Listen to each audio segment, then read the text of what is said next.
Diascofoot, miroir du football de la diaspora congolaise.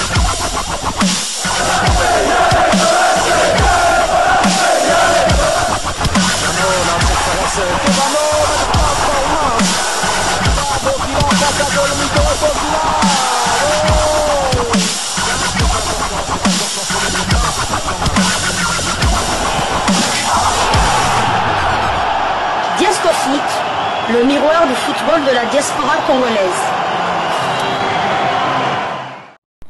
Vous êtes sur Diascofoot, le miroir du football de la diaspora congolaise. Diascofoot vous dit bonjour, tout le plaisir est pour nous de vous retrouver, mais surtout de savoir que vous êtes nombreux en train de suivre votre chaîne YouTube dédiée uniquement aux footballeurs de la diaspora congolaise.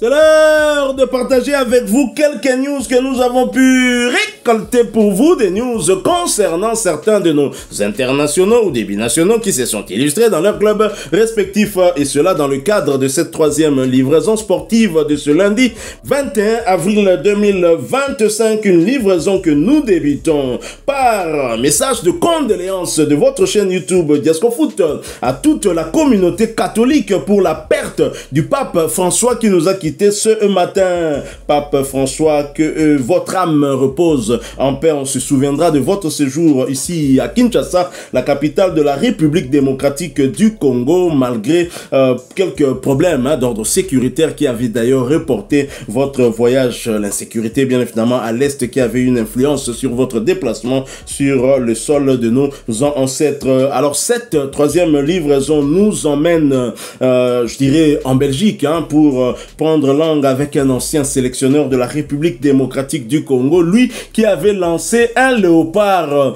de Desabre, actuellement un des léopards les plus en forme, celui-là qui est en train de faire la saison de sa vie, et cet entraîneur qui l'avait lancé dans la tanière s'est exprimé par rapport à lui et surtout sur les perspectives d'avenir concernant ce joueur qui pourrait quitter son club dès le mois de juin prochain lors du mercato estival et aller ailleurs pour franchir un nouveau palier. Nous l'espérons du moins. Et c'est grâce aux médias Africa Foot que nous parlerons justement de cet ancien sélectionneur des léopards, mais aussi du léopard actuel de Sébastien Desabre au travers d'un article intitulé Christian Biembe Ntsengi se prononce sur les options d'avenir de Yohan Wissa. Secret de Polichinelle, vous avez certainement compris en parlant d'un léopard, d'un des léopards le plus en forme. Vous pensiez sans doute à Yohan Wissa aussi. En 2020, Christian Biembe Ntsengi fut le premier sélectionneur de la RD Congo à convoquer Yohan Wissa. 28 ans, 27 sélections, 5 buts. En équipe nationale depuis cette première, l'ancien coach des Léopards suit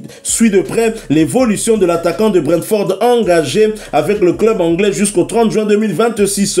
Le profil de Yohan Wissa, un attaquant complet. Interrogé en exclusivité par Africa Foot sur les débuts de l'international congolais, Christian Ntsengi revient sur le moment où il a découvert le potentiel du joueur. Il faisait partie des joueurs que nous suivions en Europe et qui étaient sélectionnables pour la RD Congo à l'époque où j'étais en charge des Léopards, c'est-à-dire entre 2019 et 2021, avec Christopher Walembo qui s'occupait du suivi des binationaux. Nous avons commencé à nous pencher sérieusement sur son cas. Il jouait alors à Lorient. Très vite, son profil m'a convaincu. Yohan Wissa est un attaquant rapide, vif, intelligent dans ses déplacements, capable d'exploiter les moindres espaces.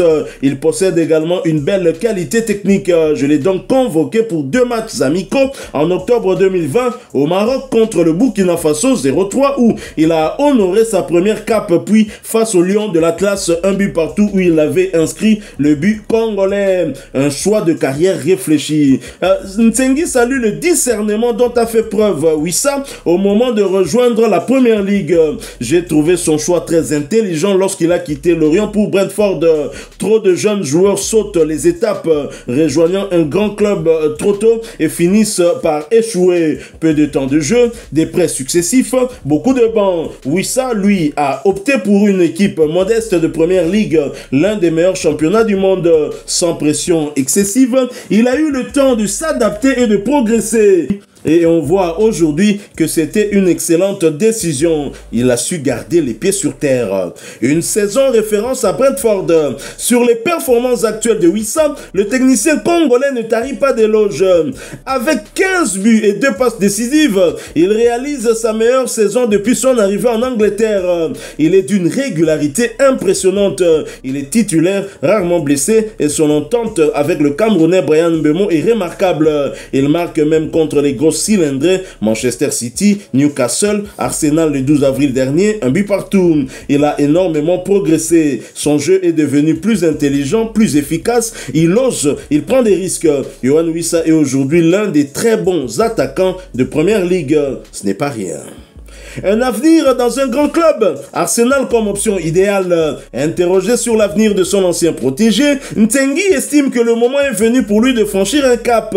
Il a 28 ans, cela fait 4 ans qu'il évolue en Angleterre et ses qualités ne sont plus approuvées. Il est encore sous contrat, sa valeur marchande est estimée à 30 millions d'euros et avec ses performances, il est logique que plusieurs clubs s'y intéressent. Je pense que le prochain mercato estival est le moment idéal pour un départ. Si Brentford accepte de le laisser partir, il devrait viser un club engagé en Coupe d'Europe et rester en Angleterre de préférence.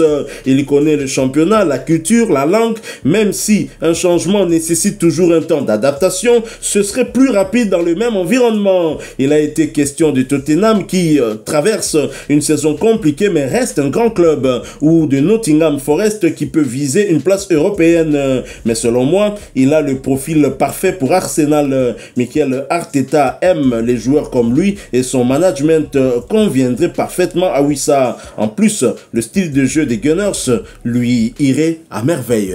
Ça, c'est Christian Ntengui Biembe. Et moi, j'aurais aimé qu'on lui pose une question en rapport avec la tanière, bien évidemment, parce que beaucoup de Congolais se plaignent que le Wissa de Brentford de Première Ligue n'est pas le Wissa des éliminatoires du Mondial et de la CAN avec les Léopards. Ce n'est pas le même Wissa. Et j'aurais aimé que Christian Ntengui Biembe, qui l'avait lancé dans la tanière, puisse répondre à cette question. Mais Christian Ntengui Biembe, en bon technicien, en technicien chevronné, parce que c'est le plus diplômé de la République démocratique du Congo, on le sait, même si les résultats ne confirment pas cela.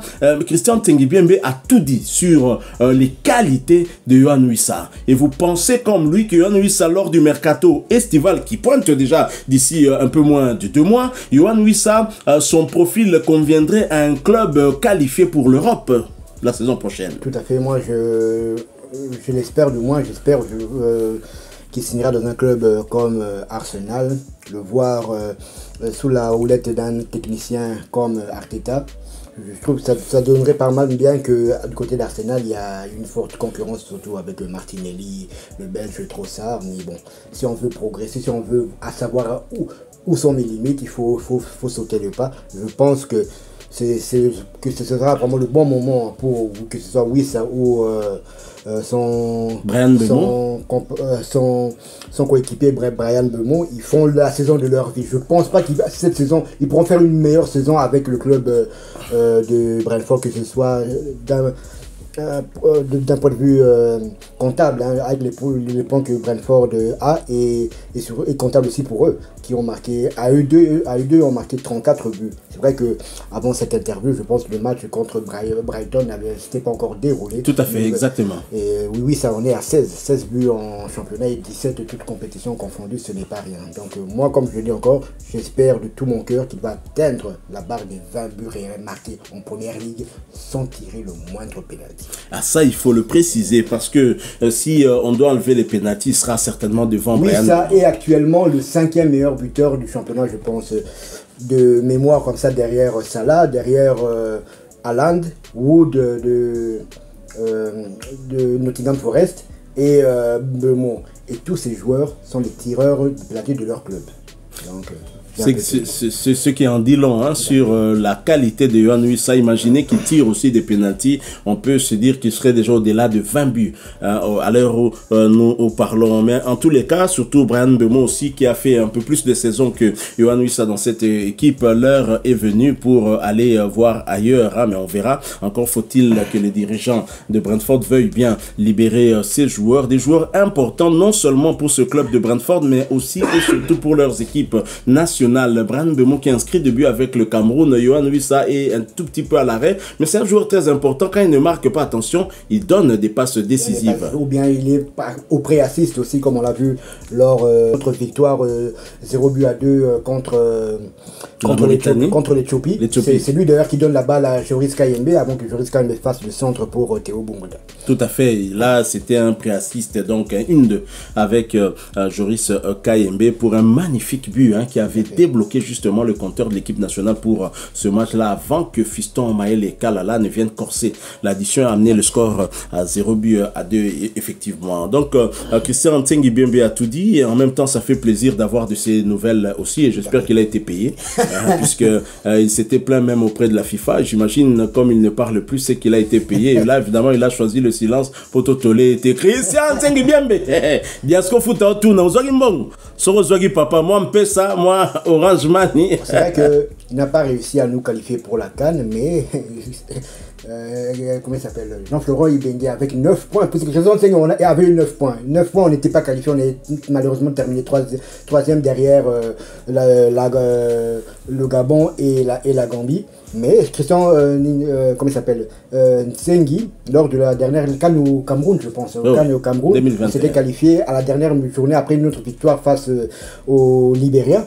Et c'était avec 9 points. On est parti à la CAN avec 9 points. Donc, parfois au football, il faut quand même un peu de chance. Tout comme, comment il s'appelle, Jean-Florent Ibenge s'était qualifié pour les quarts de finale de la CAN 2015 avec 3 points, 3 matchs nuls et 2 ans plus tôt, Claude Roy était éliminé dans les mêmes conditions. Comme quoi au football, vous pouvez avoir les mêmes points, mais les résultats ne sont pas les mêmes. Et Noko Seba également qui a atteint les demi-finales, toujours avec 3 points dans la phase des groupes. Voilà, nous sommes arrivés à la fin de cette 3e livraison sportive. Vous l'avez aimé, laissez-nous un maximum de j'aime. N'oubliez pas de partager avec nous en commentaire votre point de vue. Abonnez-vous sur cette chaîne si ce n'est pas encore fait. Sachez que nous sommes Diasco Foot, le miroir du football de la diaspora congolaise. N'oubliez pas d'activer la petite cloche de notification. Une fois que vous serez abonné, elle apparaîtra et vous permet de ne plus rien manquer du prochain sujet que nous allons vous proposer. Encore une fois, merci à vous avec espoir de vous retrouver bientôt si Dieu nous prête vie. En attendant, portez-vous bien et Diasco Foot vous dit au revoir.